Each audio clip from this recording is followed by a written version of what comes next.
According to Google AI, Benjamin Franklin, in his 1738 Poor Richard's Almanac, he wrote, "If you would not be forgotten as soon as you are dead and rotten, either writing things worth reading or do things worth writing." So I was thinking I'd like to share my stories.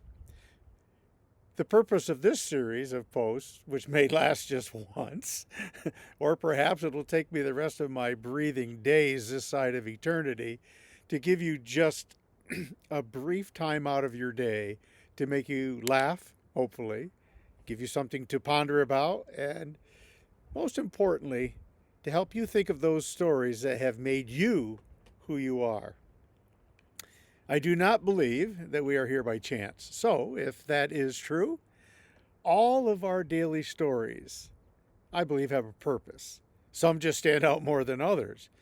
And as I share my stories, I hope that they will help you realize just how marvelously planned your life is. Now, because it's very bright here in the Adirondack Mountains, I am going to be a movie star. One of my earliest memories occurred on a very, very snowy day in my hometown of Speculator, New York, located at the foothills of the Adirondack Mountains of New York State. Speculator is one of the very few remaining incorporated villages in New York.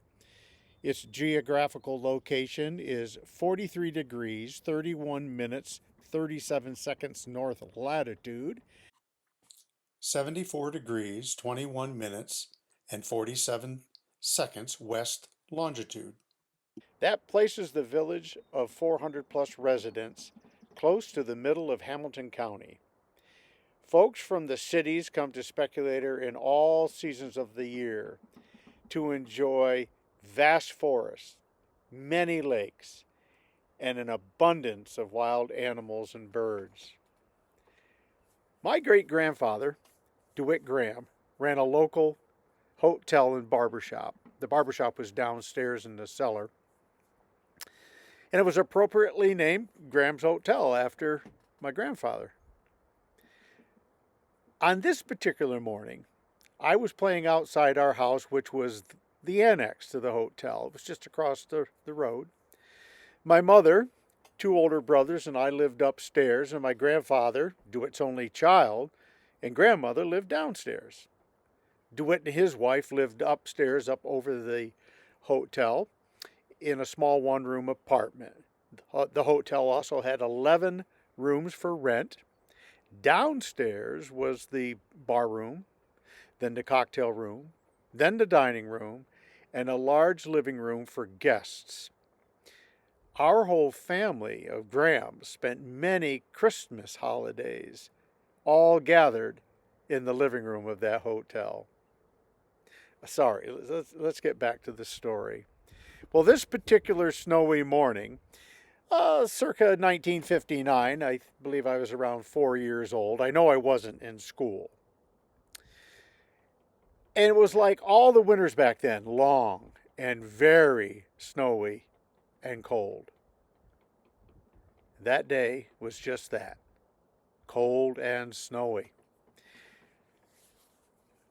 Another interesting aspect about this memory is that every time I think about it, it's like an old black and white scene of the TVs of that era. The entire scene was very dull shades of the hotel, a black car, and two men who came out of the hotel looking like black silhouettes. One man got into the car on the driver's side, and the other man started pushing the car as it tried to back out of the hotel driveway. And eventually, the man repositioned himself by the passenger side of the car and started pushing against the rolled down window frame. I can see the snow flying out of the back of that car as the man was trying to push, and he pushed and he pushed, and eventually the man in the vehicle overcame the deep snow of the driveway, and down the main road they went. But here is the interesting thing.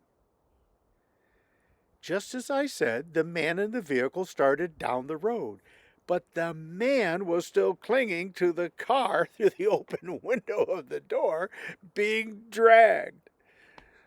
I do not remember the car stopping or the man getting into the car. And as far as I can remember, and even now as I think of this event, the man is still being dragged down that snowy road. That very brief moment in the life of my little childhood still remains the same and very impressionable. So, what's your story?